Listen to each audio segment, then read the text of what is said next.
12 मार्च 1993 एक ऐसा दिन जब मुंबई ने दर्द, तबाही और दहशत का वो मंजर देखा जिसे भारत कभी नहीं भूल सकता।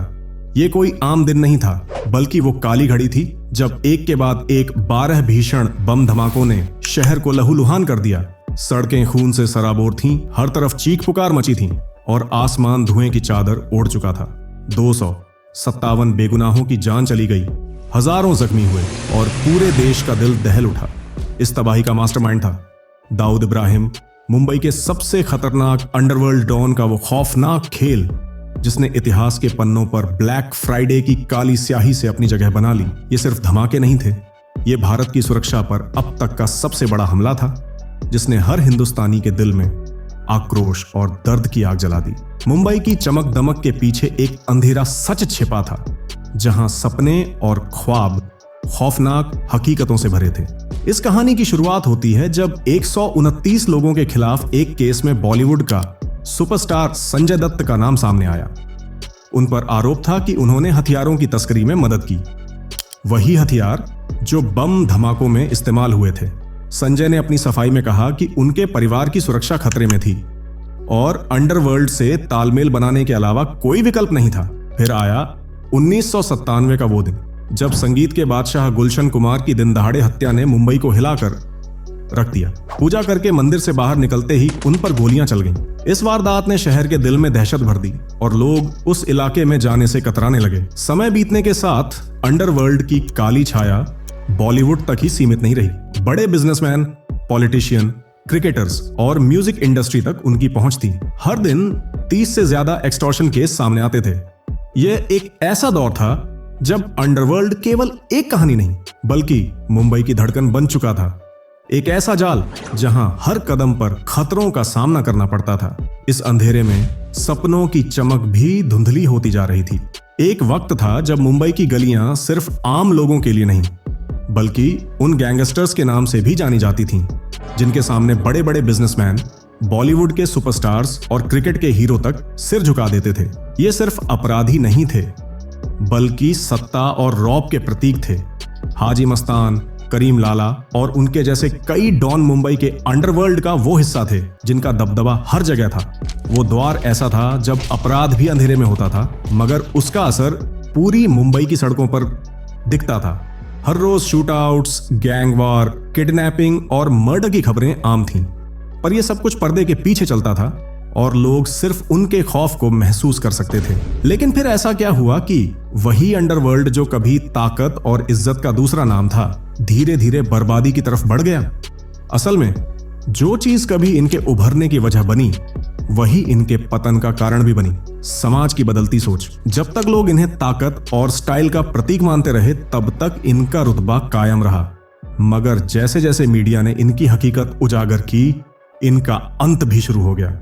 इस कहानी की जड़ें 1930 के दशक में जाती हैं, जब बॉम्बे, आज की मुंबई में शराब का काला कारोबार फलने फूलने लगा। ब्रिटिश सरकार ने बॉम्बे अकारी एक्ट 1978 लागू कर शराब पर कड़े प्रतिबंध लगा दिए और 1939 तक शराबबंदी लगभग पूरी तरह लागू हो गई। लेकिन कानून जितना सख्त हुआ, अंडरवर्ल्ड उतना ही ताकतवर बनता गया। यही वो दौर था जब बॉम्बे की गलियों में अपराध का बीज बोया गया, जिसने आने वाले दशकों में एक भयावह माफिया राज को जन्म दिया। जब इंसान को किसी चीज से रोका जाता है तो उसे पाने की चाह और भी बढ़ जाती है। यही हाल मुंबई का हुआ जब स्टेट गवर्नमेंट ने शराब पर सख्त पाबंदियां लगाईं। इस नीति ने एक ऐसा ब्लैक मार्केट खड़ा कर दिया जिसने माफिया को जन्म दिया। शराब की तस्करी और काली कमाई ने मुंबई को माफिया डॉन्स के लिए सोने की खान बना दिया। 1949 में जब बॉम्बे प्रोहिबिशन एक्ट लागू हुआ, तब माफिया राज की जड़ें और गहरी हो गईं। शराब की मांग इतनी बढ़ गई कि लोग किसी भी कीमत पर इसे हासिल करने को तैयार थे। इसी माहौल ने 3 दिग्गज गैंगस्टर्स को जन्म दिया: वर्धाराजन मुदलियार, हाजी मस्तान और करीम लाला। इनकी कहानियां केवल अपराध की नहीं बल्कि सत्ता और साम्राज्य की भी थीं। वर्धाराजन, जो 1945 में तमिलनाडु से मुंबई आया, ने वीटी स्टेशन पर कुल्ली का काम शुरू किया, लेकिन उसके सपने बड़े थे। उसने इलीगल लिकर स्मगलिंग का धंधा शुरू किया और जल्द ही जुए के अड्डे, सुपारी किलिंग और जमीन कब्जाने जैसे गैर कानूनी कार्यों में अपना साम्राज्य स्थापित कर लिया। धारावी, जो उस समय तमिल रेजिडेंट्स का गढ़ था, वर्धा का किला बन गया। वहां वह सिर्फ एक डॉन ही नहीं बल्कि रॉबिन हुड के रूप में भी उभरा। वर्धा ने धारावी को अपने साम्राज्य का गढ़ बनाया और बूटलेगिंग, किडनैपिंग और एक्सटॉर्शन जैसे कामों से अपनी ताकत को और बढ़ाया। उसकी कहानी केवल एक कुल्ली से डॉन बनने की नहीं थी, बल्कि मुंबई के अंडरवर्ल्ड की नींव रखने की थी। और ये तो केवल एक डॉन की दास्तान थी। हाजी मस्तान और करीम लाला के किस्से भी उतने ही रोमांचक थे। अपराध का यह खेल अभी शुरू ही हुआ था। करीम लाला और हाजी मस्तान की कहानी मुंबई के अंडरवर्ल्ड की एक रोमांचक दास्तान है, जो हमें 1920 के दशक में ले जाती है। करीम लाला, जो अफगानिस्तान के कुनार से आए थे, ने मुंबई में एक साधारण वर्कर के रूप में शुरुआत की, लेकिन जल्द ही पठान गैंग में शामिल होकर अपराध की दुनिया में कदम रखा। 20 वर्षों तक उन्होंने इस गैंग को नेतृत्व किया और अपने साम्राज्य का निर्माण किया, जिसमें सट्टेबाजी, अवैध भूमि कब्जा, किडनैपिंग, हफ्ता वसूली, सुपारी किलिंग और नकली करेंसी का कारोबार शामिल था। करीम लाला सिर्फ एक डॉन नहीं बल्कि बॉलीवुड के सितारों के करीबी दोस्त बन गए थे और उनकी दावतों में फिल्म इंडस्ट्री के बड़े नाम शामिल होते थे। उनकी कहानी को जंजीर और गंगूबाई जैसी फिल्मों में जीवंत किया गया है, जो उनके प्रभाव का प्रमाण है। वहीं हाजी मस्तान की कहानी भी किसी फिल्म से कम नहीं। तमिलनाडु से आए मस्तान ने एक दिहाड़ी मजदूर के रूप में शुरुआत की, लेकिन जल्दी ही सोने की तस्करी में हाथ आजमाया। उस समय भारत में सोने की जबरदस्त मांग थी और मस्तान ने इस अवसर को भुनाया। उनकी चतुराई ने उन्हें न केवल तस्करी में बल्कि रियल एस्टेट और फिल्म फाइनेंसिंग में भी सफलता दिलाई। 1960 और 70 के दशक में जब फिल्म प्रोड्यूसर्स के पास पैसे की कमी थी, मस्तान ने उन्हें फंडिंग देकर अपने साम्राज्य को और मजबूत किया। 1980 से पहले का मुंबई अंडरवर्ल्ड एक सुनियोजित व्यवसाय था। करीम लाला, हाजी मस्तान और वर्दा राजन जैसे डॉन्स ने इस दुनिया को अपने तरीके से गढ़ा। इन डॉन्स ने खुद को सिर्फ अपराधी नहीं बल्कि स्मार्ट बिजनेसमैन के रूप में भी स्थापित किया। उनकी ताकत का अंदाजा इस बात से लगाया जा सकता है कि राजनीतिक नेता भी उनके समर्थन की तलाश में रहते थे। कहा जाता है कि हाजी मस्तान से मिलने के लिए पूरा सेक्रेटेरिएट पहुंचता था और इंदिरा गांधी भी करीम लाला से मिल चुकी थीं। हाजी मस्तान की छवि भी फिल्म इंडस्ट्री के लिए महत्वपूर्ण थी। उन्होंने फिल्म प्रोड्यूसर्स को पैसे देने के बाद खुद को फिल्म इंडस्ट्री का अनौपचारिक बैंकर बना लिया। उनके और करीम लाला के बीच एक अनकहा समझौता था, शांति से काम करना और खून खराबे से दूर रहना। इस प्रकार मुंबई का अंडरवर्ल्ड एक रोमांचक लेकिन संगठित दुनिया में बदल गया, जहां अपराध और व्यवसाय का अनूठा मेल था। यह सिर्फ ग्लैमर का खेल नहीं था, मस्तान का अंडरवर्ल्ड कनेक्शन गहराई में फैला हुआ था। जब फिल्म प्रोड्यूसर्स पैसे के लिए तरस रहे थे, मस्तान ने उन्हें एक अनौपचारिक बैंकर की तरह मदद की। उन दिनों प्राइवेट फाइनेंसर्स बेहद ऊंचे ब्याज पर लोन देते थे और मस्तान ने इस मौके का फायदा उठाया। उनके और करीम लाला वर्दा भाई के बीच एक अनकहा समझौता था, शहर के हिस्से बांटकर शांति से काम करना। मुंबई का अंडरवर्ल्ड तब फलने फूलने लगा जब लीकर, सोना और इलेक्ट्रॉनिक्स पर भारी टैक्स और बैन था। लोग इन चीजों की काले बाजार में मांग करने लगे और मस्तान जैसे लोग उनकी जरूरतें पूरी करने के लिए तैयार थे। न्यायिक सिस्टम की कमजोरी ने और भी लोगों को अंडरवर्ल्ड का रुख करने पर मजबूर किया। इस तरह अंडरवर्ल्ड न केवल खुद को स्थापित कर सका बल्कि मुंबई की सामाजिक और राजनीतिक संरचना का हिस्सा बन गया। 1990 का दशक आते आते मुंबई का अंडरवर्ल्ड इतना खतरनाक हो गया कि उसकी छाया बॉलीवुड पर भी पड़ने लगी। गुलशन कुमार, जो टी सीरीज के जरिए म्यूजिक इंडस्ट्री पर राज कर रहे थे, की हत्या ने पूरे देश को हिला दिया। गैंगस्टर अब्बू सलेम की धमकियों को नजरअंदाज करने की कीमत उन्हें अपनी जान देकर चुकानी पड़ी। इस घटना ने बॉलीवुड में खौफ का माहौल पैदा कर दिया। डायरेक्टर राजीव राय पर भी हमले हुए और कई सितारे जैसे संजय दत्त और शाहरुख खान ने गैंगस्टर्स की धमकियों का सामना किया। मोनिका बेदी, जो अब्बू सलेम की गर्लफ्रेंड थी, को टॉप एक्टर्स के साथ लॉन्च किया गया, लेकिन ये सब गैंगस्टर के दबाव में हुआ। 90 के दशक का बॉलीवुड अंडरवर्ल्ड के शिकंजे में फंसा हुआ था।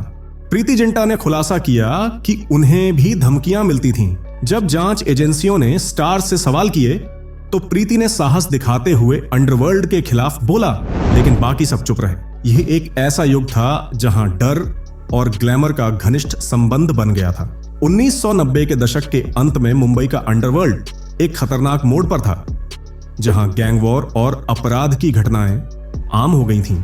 जावेद फावड़ा केस ने पुलिस और गैंगस्टर्स के बीच के समीकरण को पूरी तरह से बदल दिया। इस केस में पुलिस ने एक निर्दोष व्यक्ति को गलती से मार गिराया, जिससे एनकाउंटर्स की जांच शुरू हुई और कई पुलिसकर्मियों के खिलाफ हत्या के मामले दर्ज हुए। यह घटना पुलिस का मनोबल गिराने में सफल रही, जबकि गैंगस्टर्स के हौसले और भी बढ़ गए। इस दौरान अंडरवर्ल्ड ने अपनी दहशत को और बढ़ाने का काम किया। 1998 में भरत शाह की हत्या ने यह साबित कर दिया कि अंडरवर्ल्ड अब पहले से कहीं अधिक बेजाक हो चुका था। पुलिस के सामने 100 से अधिक शूटआउट की घटनाएं हुई, जिससे मुंबई में डर का माहौल बन गया। लेकिन धीरे धीरे लोग इस डर से उबरने लगे और अंडरवर्ल्ड के खिलाफ खड़े होने का साहस जुटाने लगे। बॉलीवुड ने भी अंडरवर्ल्ड की दहशत के आगे झुकने से इनकार कर दिया। जब अरुण गवली गैंग ने राकेश रोशन पर हमला किया, तो रोशन परिवार ने हार नहीं मानी, जिससे बॉलीवुड में एक नई ताकत का संचार हुआ। दाऊद इब्राहिम का उदय मुंबई के अंडरवर्ल्ड में एक महत्वपूर्ण मोड़ था। उसने पहले हाजी मस्तान और करीम लाला के लिए काम किया, लेकिन जल्दी ही अपनी महत्वाकांक्षाओं के चलते खुद को उनके खिलाफ कर लिया। दाऊद की खून खराबे वाली प्रवृत्ति और राज करने की चाहत ने उसे अंडरवर्ल्ड का बादशाह बना दिया। पठान गैंग और दाऊद के बीच की दुश्मनी ने मुंबई के अंडरवर्ल्ड में एक नया अध्याय शुरू किया, जिसमें शबीर इब्राहिम की हत्या ने दाऊद को और भी मजबूत बना दिया। दाऊद ने अपने इर्द गिर्द वफादारों की एक सेना खड़ी की, जिसमें छोटे गैंगस्टर्स शामिल थे, और उसकी डी कंपनी ने gold smuggling, real estate, drugs और एक्सटॉर्शन में करोड़ों कमाने लगी।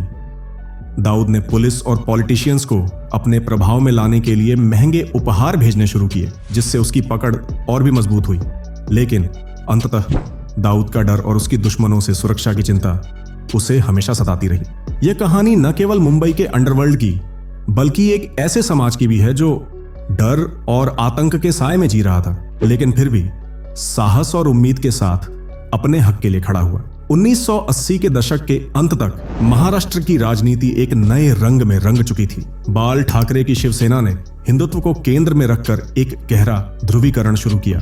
फिर 1992 में अयोध्या में बाबरी मस्जिद के ढांचे के गिरने के साथ देश में दंगों की लहर चल पड़ी और मुंबई इससे अछूती नहीं रही। उस समय तक मुंबई का अंडरवर्ल्ड जाति धर्म से परे था, लेकिन 12 मार्च 1993 को हुए बॉम्बे बम धमाकों ने सब कुछ बदल दिया।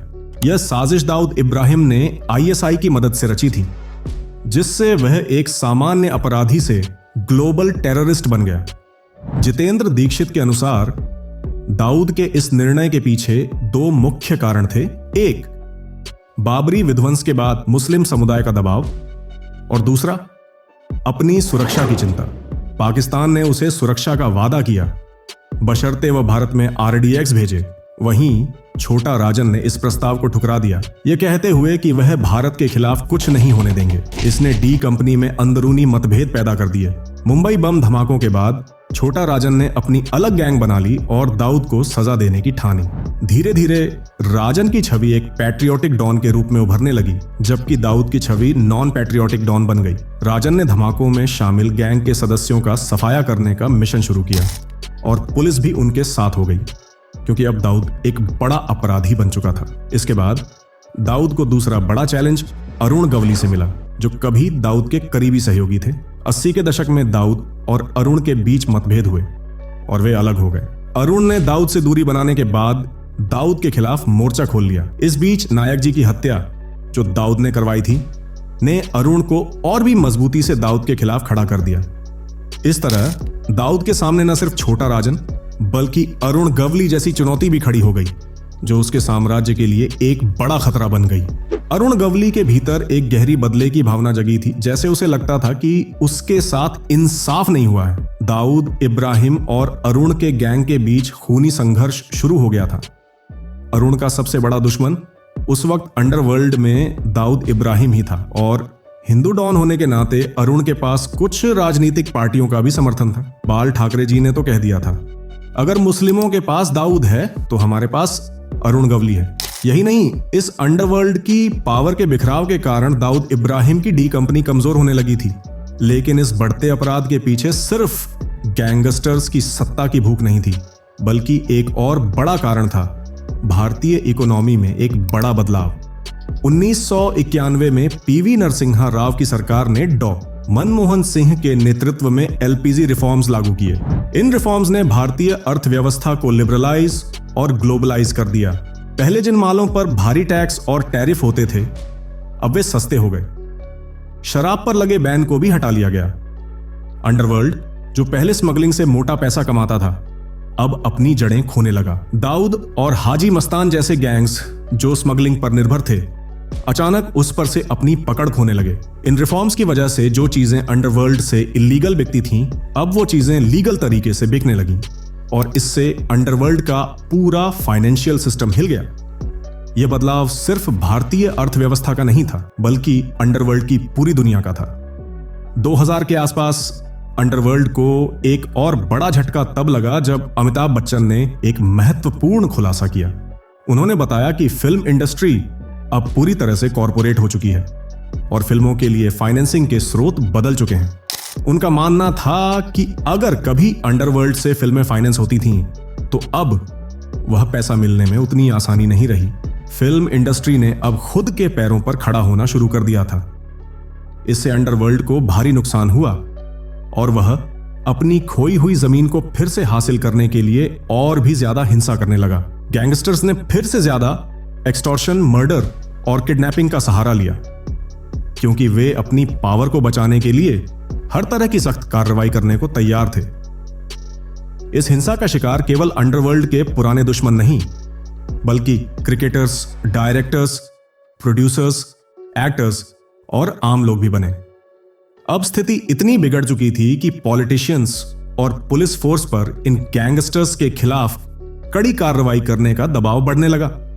आर्थिक संकट की वजह से जिन पुलिस ऑफिसर्स को पहले अंडरवर्ल्ड ने पैरोल पर रखा हुआ था, वे अब पैसे के बिना रह गए थे।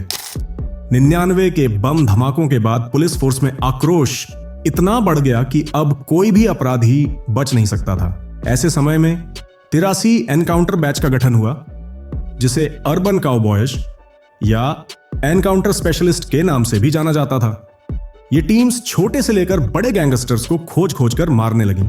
ऑफिसर्स जैसे प्रदीप शर्मा, विजय सलाचकर, प्रफुल्ल भोसले, असलाम मोमीन, रविंद्र आंग्रे, दया नायक और सचिन वाजे ने अपने एनकाउंटर से एक ऐसी खौफनाक पहचान बनाई कि वे अंडरवर्ल्ड के लिए सबसे बड़े दुश्मन बन गए। इनकी वीरता और निष्ठा ने उन्हें एक कल्ट स्टेटस दिलाया और ये ऑफिसर्स अंडरवर्ल्ड के लिए असल में डर की परिभाषा बन गए। प्रदीप शर्मा, जो खुद 112 एनकाउंटर्स कर चुके थे, का नाम अंडरवर्ल्ड में खौफ के पर्याय के रूप में लिया जाता है। लेकिन एक कहानी और भी दिलचस्प है, जो अरुण गवली के चुनावी सीन से जुड़ी हुई है। जब अरुण गवली ने लोकसभा चुनाव लड़ा, तो उस दिन उन्हें ऐसा डर लगा जैसा शायद उन्होंने कभी महसूस नहीं किया। वोटिंग के दिन जब वह घर से बाहर निकलने वाले थे, एक जिप्सी कार उनके गेट के सामने आकर रुकी।